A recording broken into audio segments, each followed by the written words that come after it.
தன்விகாஸ் kitchen. நம்ம Chettinad special குமாயம் எப்படி பண்ணுறதுன்னு பார்க்கலாம்.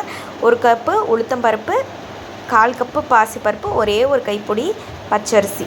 இது எல்லாத்தையும் நல்லா வாசனை வர வரலையும் கலர் மாறுற வரலையும் வறுத்து ஒரே ஒரு ஏலக்காய் போட்டு பவுட்ரு பண்ணி எடுத்துக்கலாம். இப்போ பார்த்திங்கன்னா ஒரு கடாயில் நம்ம தேவையான வெல்லம், அப்புறம் நம்ம அரைச்ச இந்த பவுடர், இது ரெண்டையும் ஆக்சுவலாக பார்த்திங்கன்னா இதுக்கு ஈக்குவல் ரேஷியோ எடுத்திங்கன்னா நல்லா இனிப்பு நல்லா கரெக்டாக இருக்கும். நான் அப்படி தான் எடுத்திருக்கேன். இப்போ நல்லா தண்ணி விட்டு கரைச்சிட்டு நம்ம அடுப்பில் ஏற்றிடலாம்.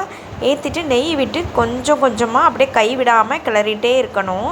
அப்போ தான் நல்லா கெட்டியாக அல்வா பதத்துக்கு வரும். சிலவங்க இதை ஜலிச்சிட்டும் பண்ணுவாங்க. எனக்கு இந்த மாதிரி நெருன்னு இருந்தால் ரொம்ப பிடிக்கும். அதனால் அந்த மாதிரியே நான் பண்ணியிருக்கேன். ஆனால் ஜலிச்சிங்கன்னா இன்னும் நல்லா அல்வா மாதிரி சாஃப்டாக வரும். இந்த மாதிரி ஒரு வாட்டி செஞ்சு பாருங்கள், ரொம்பவே டேஸ்டியாக இருந்துச்சு.